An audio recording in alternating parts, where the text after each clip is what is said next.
बिस्मिल्लाहिर्रहमानिर्रहीम, अस्सलाम वालेकुम। मैं समी इब्राहिम हूँ, आपका मेज़बान। आप हमारा सोशल मीडिया देख रहे हैं। आज 31 जुलाई है, जुमे का दिन, और इस्लामाबाद में शाम का वक्त है जहाँ मैं आपसे मुखातिब हूँ।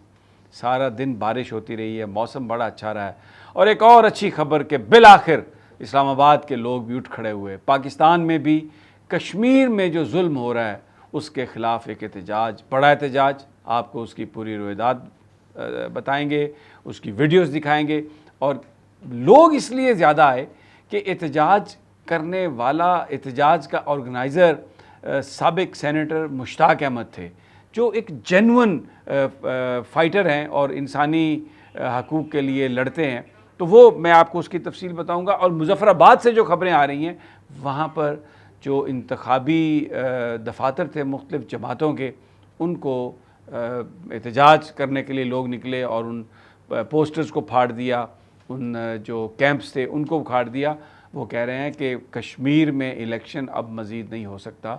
जो खून आपने बहाया है पुंछ डिवीज़न में, जिस तरीके से वहाँ पे जुल्म हुआ है रावला कोट में, मीरपुर में, कोटली में, अब इलेक्शन नहीं होगा। एक बड़ी गंभीर सूरत हाल है। लेकिन अनफॉर्चुनेटली आज जो DGISPR की प्रेस कॉन्फ्रेंस है, उसमें उन्होंने अवामी एक्शन कमेटी के जो नाते, तो उनका जो ताल्लुक़ है इंडिया से जोड़ने की कोशिश की है। इस पर लोगों को आज बहुत मायूसी हुई है।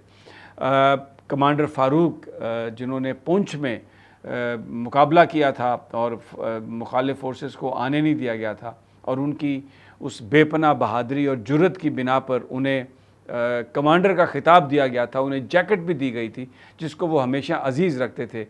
वो भी रावला कोट में पाकिस्तान की सिक्योरिटी फोर्सेस की गोलियों का निशाना बने।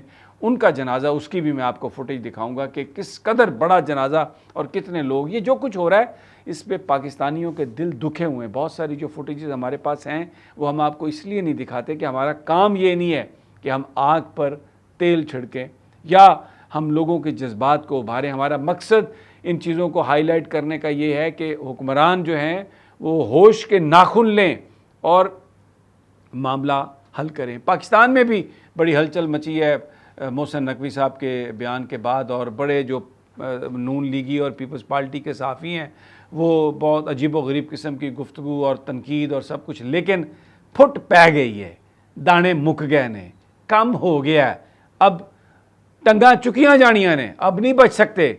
देखें ये होता है, ये म्यूज़िकल चेयर्स चलती हैं। और अब जो इम्पोर्टेंट ख़बर जो सबसे मैं आपको देना चाह रहा हूँ वो ये है कि इमरान खान साहब की जेल के अंदर जो हालत है वो ठीक नहीं है। मैं बहुत ही, जो मेरे काबिल एतमाद ज़राए हैं वो ये बता रहे हैं कि इमरान खान साहब का जो ब्लड प्रेशर है वो काबू में नहीं आ रहा। और ये भी बताया गया है कि हॉस्पिटल, जेल के अंदर जो हॉस्पिटल है वहाँ पर भी उनको ऑब्जर्वेशन के लिए रखा गया। कितनी देर तक रखा गया और क्या हुआ इसके बारे में मज़ीद हमें तफसीलात नहीं है। लेकिन उनका blood pressure, doctor Shahbaz Gill को मैं सुन रहा था, वो ये कह रहे थे कि ये ऐसी चीज़ें उनको दे रहे हैं जिससे खाने में मिलाकर, जिससे उनका ब्लड प्रेशर इमरान खान का हाई हो गया।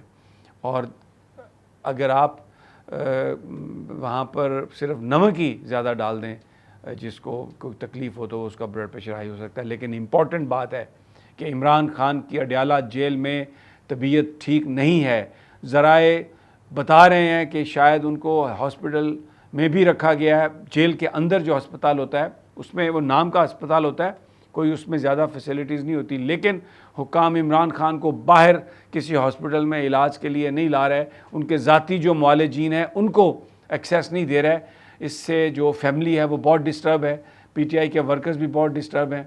आज मेरी जिन लोगों से बात हुई उन्होंने इस बात को कंफर्म किया कि आने वाली ख़बरें ठीक नहीं हैं। और डॉक्टर शहबाज गिल ने भी अपना, उनका जो वीलॉग है उसमें उन्होंने ये बयान किया है। तो सुप्रीम कोर्ट ने आज कहा है कि इमरान खान साहब को हॉस्पिटल मुंतकिली करने की उनकी जो दरख्वास्त है उस पर नंबर भी अलाट किया है। और उज़ैर भंडारी को कहा है कि वो अपना वकालतनामा भी इसमें दस्तखतों वाला जमा कराएं। अब मुझे नहीं पता भंडारी साहब दस्तखत कैसे लेंगे या पहले उन्होंने करवाए हुए हैं। लेकिन जो एप्लीकेशन है चैम्बर में उसकी समाअत हुई, एतराज़ किया था रजिस्ट्रार ने, तो उस एतराज़ को ख़त्म करके याया अफरीदी साहब ने उसको डॉक्टर अज़मा खान की जो पटिशन है उसके साथ क्लब कर दिया। तो लेट्स सी ये क्या होता है। लेकिन सबसे पहले मैं आपको अब इस्लामाबाद में ये देखें, सेनेटर मुश्ताक जो नारे लगा रहे हैं और लोगों का हजूम देखें। ये इस्लामाबाद है, ये कश्मीर नहीं है। सरदार उमर नजीर कश्मीरी शौकत नवाज मीर जवाहर फारूक शहीद उसामा जमील शहीद कश्मीर शहीद सरदार आवान।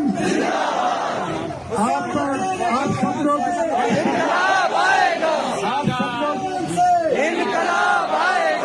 दुआओं से इनकलाब आएगा, दुआएं लुटाएंगे, इनकलाब आएगा, रोटी खाएंगे, इनकलाब आएगा,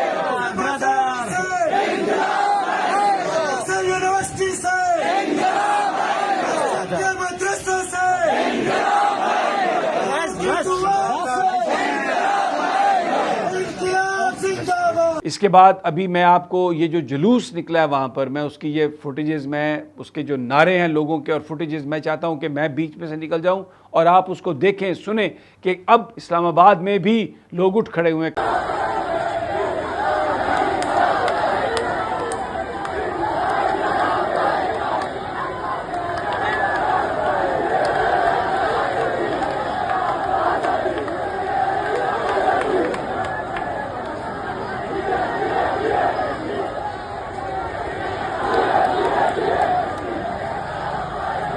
कल ये कह रहे थे ना मोहसिन नकवी साहब कि अगर ये काकरोच उठ खड़े हुए तो ये हर शय पलट देंगे।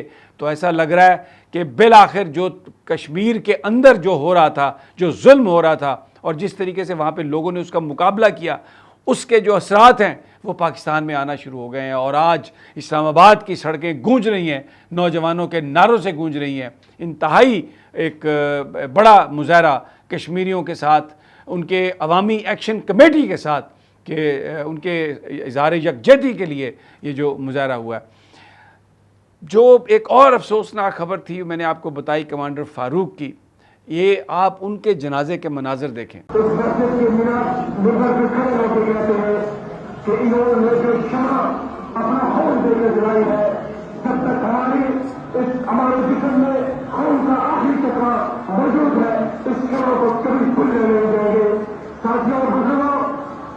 ये आप लोग देखें, वो कहते हैं ना, ज़बान खल को नकारा खुदा समझो। ये वो कश्मीर है, वहाँ पर पाकिस्तानी फोर्सेस को देखा जाता था जैसे वो सेवियर हैं, लेकिन आज वो फायरिंग कर रहे हैं। आज वो जिस तरीके से वहाँ पर लोगों को कंट्रोल करने की कोशिश कर रहे हैं वो इंतहाई डिप्लोरेबल है। और मुजफ्फराबाद में भी लोग निकल आए। ये आप देखें, जो सियासी जमातों के जो ऑफिसेज़ हैं, कैंप ऑफिसेज़ हैं, उनके जो झंडे लगे हुए थे उनको उखाड़ रहे हैं और कह रहे हैं कि यहाँ पर इलेक्शन नहीं हो सकता। तो ये मुजफ्फराबाद जिला मुकम्मल लॉकडाउन, शटर डाउन, लोग सियासी जमातों के पोस्टर उखाड़ के फेंक रहे हैं। मुजफ्फराबाद की आवाम नगारत का मुजाहरा करते हुए लॉकडाउन कर दिया पूरे मुजफ्फराबाद में। तो एक बड़ा, एक भरपूर आज एक्टिविटी का दिन। अब लेट्स सी आगे चीज़ें कैसे अनफोल्ड होती हैं। बाकी जो मोहसिन नकवी साहब की प्रेस कॉन्फ्रेंस और पाकिस्तान के अंदर निज़ाम की तब्दीली के हवाले से आज अलीम खान साहब ने एक और बात कर दी। उन्होंने कहा जी कि जो 4 सूबे हैं और हर सूबा 3 हिस्सों में डिवाइडेड हो और उसके नाम ऐसे हों कि एक नॉर्थ है, नॉर्थ 1, नॉर्थ 2, नॉर्थ 3, इसी तरह सेंटर और इसी तरह साउथ।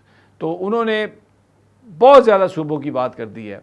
अब लेट्स सी कि क्या होता है। वैसे तो जरदारी साहब और नवाज़ शरीफ साहब और ये सारे, शहबाज शरीफ जो है, नवाज़ शरीफ को माइनस कर दें ज़रा, शहबाज शरीफ वगैरह, ये सब एक ही थाली के चट्टे बट्टे हैं, एक ही सिक्के के मुख्तलिफ रुख हैं। But let's see what happens and let's see who makes a difference.